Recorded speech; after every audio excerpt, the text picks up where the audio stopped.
اور اس کا فرانسک ہو جائے گا، پھر پتہ چل جائے گا. اور عمران خان صاحب سے سب سے پہلے تو عمران خان صاحب سے ڈینائی کروائیں نا. عمران خان صاحب آ کر سامنے آئیں اور کہہ دیں کہ یہ جھوٹی ہے آڈیو، میں نے تو کبھی ایسی کوئی میسج بھیجا ہی نہیں ہے. پھر اگلی بات ہے، پھر ملک ریاض صاحب شاید وہ میسیجز کی بھی کوئی اسکرین شاٹس آ جائیں سامنے، وہ لا کے دکھا دیں. لیکن ملک ریاض صاحب ایسا کرنے والے نہیں ہیں. بڑے پکے آدمی ہیں، بڑے رحم دل آدمی ہیں، اور سیاست دانوں پہ تو ان کے رحم کی کوئی مثال ہی نہیں ملتی نا. کتنے زبردست انسان ہیں. تو اور ہر حکومت، ہر صاحب اقتدار، ہر طاقتور کے بارے میں ان کے دل میں بڑا درد ہے. ویسے تو عام لوگ جو ہیں ان کے لیے بھی وہ بڑے نیکی کے کام کر دیتے ہیں. کوئی بھی انہیں کہہ دے تو وہ ثواب سمجھ کے بڑے نیکی کے کام، بھلائی کے کام کے طور پہ کر دیتے ہیں. لیکن سیاستدانوں، حکمرانوں، طاقتور لوگوں کو، ان کے لیے تو مجھے نہیں لگتا کہ وہ انکار کریں گے. لیکن اگر عمران خان صاحب نے جواب اس پہ کچھ ایسا کرنے کی کوشش کی، اس کو جعلی ثابت کرنے کی، تو پھر ممکن ہے زرداری صاحب بھی بتا دیں، اور پھر ممکن ہے کوئی نہ کوئی پروف اس کا مزید نکل آئے. ویسے تو بڑا آسان سا طریقہ ہے، بڑا سمپل سا. عمران خان صاحب کو چاہیے اس کو چیلنج کریں، عدالت میں لے جائیں کہ یہ ان کی شخصیت کو جو ہے مسخ کرنے کی کوشش کی جا رہی ہے، ان پہ ایک جھوٹا الزام لگایا جا رہا ہے. ظاہر ہے عمران خان وہ اتنا بڑا ایک لیجنڈ ہے، ایک لارجر دین لائف کیریکٹر ہے، وہ مہاتما ہے، تو اس پر تو کوئی الزام لگا دے اور وہ خاموش بیٹھ جائے، یہ کیسے ہو سکتا ہے؟ مجھے یقین ہے کہ عمران خان صاحب اس آڈیو کو لے کر عدالت میں جائیں گے اور ان کے پرخچے اڑا دیں گے.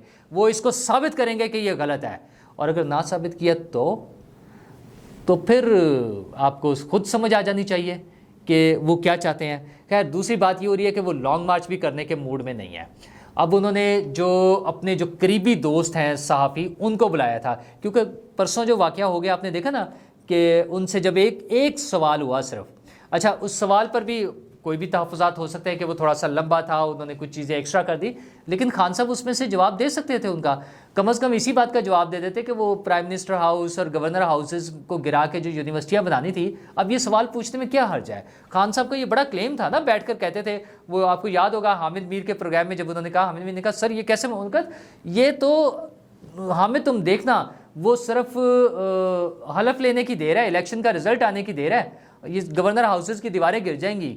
تو حضور پھر 4.25 سال وہ دیواریں نہیں گری، وہ جنگلے مزید اونچے ہو گئے ہیں، سیکیورٹی کے نام پہ، پروٹوکول کے نام پہ دیواریں کوئی نہیں گری، کوئی یونیورسٹی نہیں بنی ان میں.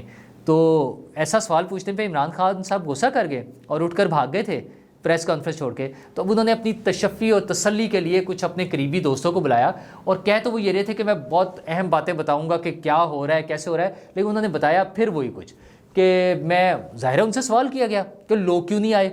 اچھا اس بات کا تو ان کے پاس کوئی جواب نہیں ہے کہ آپ کے دھرنے میں لوگ کیوں نہیں آئے ہیں. وہ آپ کے اپنے اب تو فیوریٹ جو لوگ ہیں وہ بھی یہ سوال پوچھ رہے ہیں کہ آپ کے M N As, M P As, اتنا ایک ڈھیر لگا ہوا ہے، ان میں وہ لوگوں کو کیوں نہیں نکال سکے.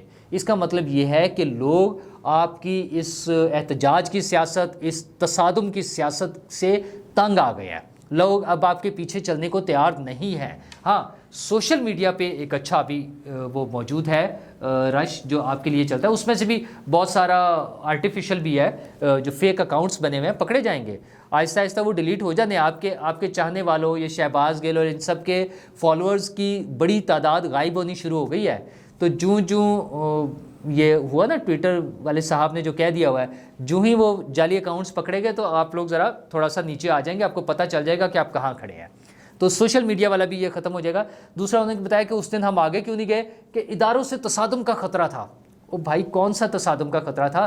آپ تو بار بار اناؤنس کر رہے تھے کہ ہمارا یہ جو عوامی سمندر ہے، یہ جو سیلاب ہے، یہ سب کو بہا کر لے جائے گا. تو بہا کر لے جاتے پھر اگر اتنی ہمت تھی. صرف ایک کام ہوا ہے، حکومت نے رینجرز اور فوج کو بلایا اہم تنصیبات کی حفاظت کے لیے، کیونکہ آپ کا ٹریک ریکارڈ بہت برا ہے، گندا ریکارڈ ہے نا. آپ کے لوگ پی ٹی وی سینٹر میں گھس گئے تھے اور جنہیں یہ کہہ کر باہر نکالنا پڑا تھا کہ آپ غلط جگہ پر آ گئے. تو پارلیمنٹ ہاؤس کے سامنے جا کر آپ نے وہ کپڑے لٹکا دیے تھے، اب میں کیا کہوں آپ کو بس. تو وہ سارا ریکارڈ موجود ہے آپ کا.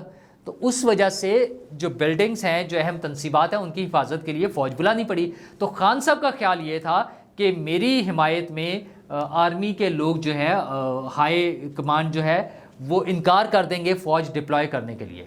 لیکن فوج تو اے پولیٹیکل ہے، وہ تو حکومت جو احکامات دے گی اس کے مطابق چلنے کے پابند ہیں، اور انہوں نے وہی کیا۔ حکومت نے فوج کو آرڈر دیا کہ وہ ان مقامات پر پہنچے، فوج وہاں پہنچ گئی اور عمران خان صاحب کی سٹی گم ہو گئی۔ انہیں سمجھ آ گیا کہ سامنے فوج کھڑی ہوئی ہے۔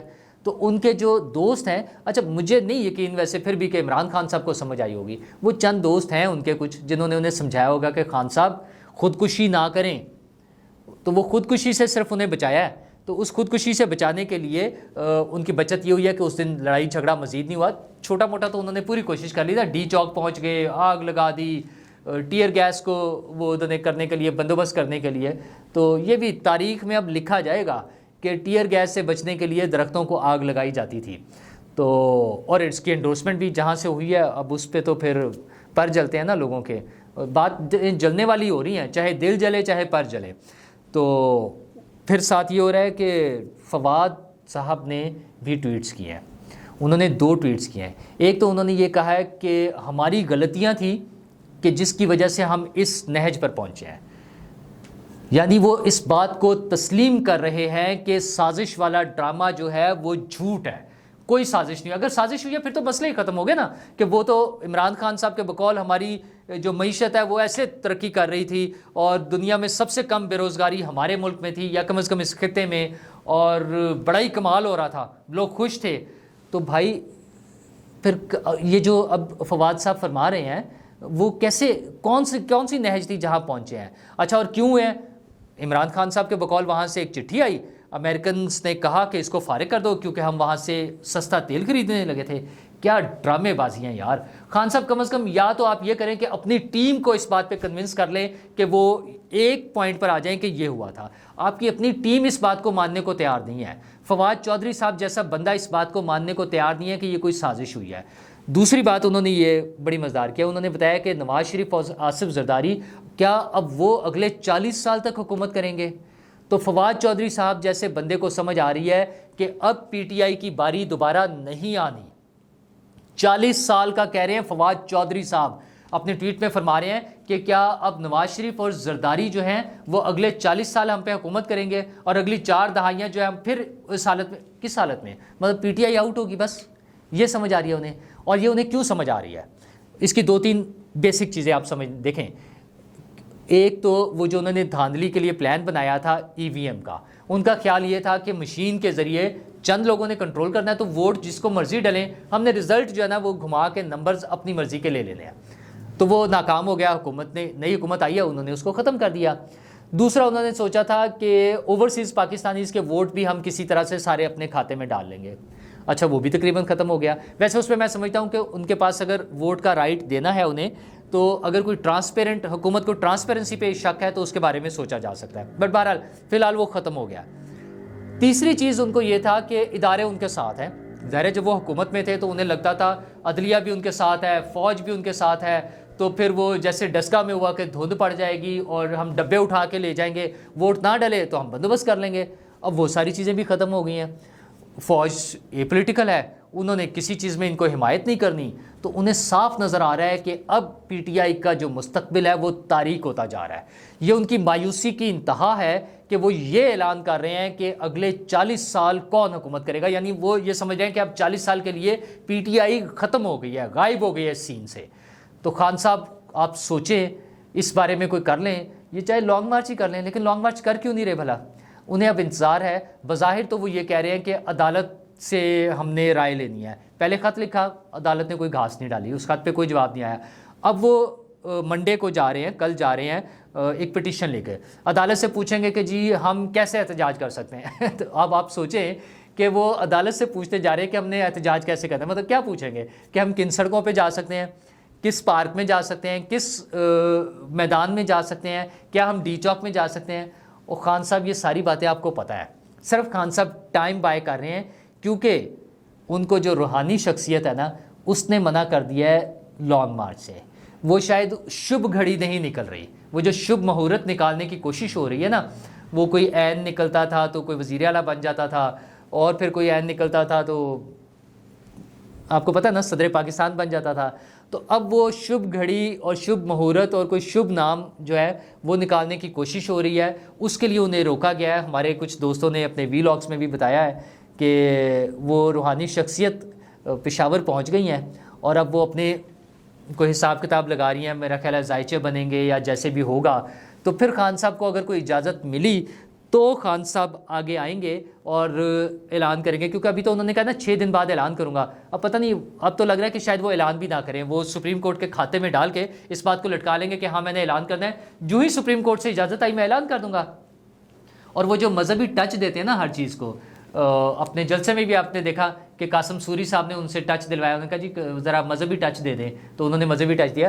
تو حمزہ شہباز نے اپنے خطاب میں بڑی مزیدار بات کیا، انہوں نے کہا خان صاحب اب آپ کے پاس صرف ایک ٹچ بچا ہے اور وہ ٹچ ہے جیل کا ٹچ. تو خان صاحب نے ابھی جیل کاٹی نہیں ہے. وی ڈونٹ وانٹ کہ کوئی بھی سیاسی لیڈر جو ہے وہ جیل جائے کسی انتقامی کارروائی کی وجہ سے، بالکل نہیں جانا چاہیے. لیکن عمران خان صاحب کے تو معاملات ہی بہت ہے نا. ابھی تو کرپشن کے کیسز اپنی جگہ ہے، میں تو سمجھتا ہوں ہیٹ سپیچ پر اگر مقدمہ بن جائے تو خان صاحب کے لیے بچنا مشکل ہوگا. تو انہوں نے کہا کہ بس اب جیل کا ٹچ باقی ہے تو وہ ٹچ آ جائے گا. دیکھیں کب تک آتا ہے. رانا ثناء اللہ بھی تیار بیٹھے ہیں. حکومت نے جس دن یہ پلان کر لیا تو عمران خان صاحب کی زندگی میں یہ جو ایک مسنگ ٹچ ہے، ویسے تو وہ کہتے ہیں کہ میں ایک مرتبہ پہلے ہوا ہوں لیکن انہیں صحیح پتہ نہیں چلا تھا جیل کیسے ہوتی ہے، تو یہ ٹچ بھی دوبارہ آ جائے گا. اور وزیر اعظم صاحب سے درخواست ہے کہ مہنگائی کا طوفان تو جو آسمان کو چھو رہا ہے اپنی جگہ ہے، بجلی کا کوئی بندوبست کرا دیں. لوگ اب تو سڑکیں بلاک کر کے احتجاج کرنا شروع ہو گئے ہیں، تو پلیز کوئی بجلی کا بندوبست کرا دیں. یہ آپ نے تمام ترامیم بھی کرنے کا آپ نے پلان بنا لیا ہے، کچھ کر لی ہیں، IMF کی بات بھی مان لی ہے، تو پیسوں کا بندوبست کریں، جلدی کر لیں، بجلی کا انتظام کرائیں. اور جو باقی چیزوں پہ کنٹرول کرنا ہے، مہنگائی کو، لوگوں کو ریلیف دینا ہے، اس پر خصوصی توجہ دیں. باقی ساری باتیں بعد میں ہو جائیں گی.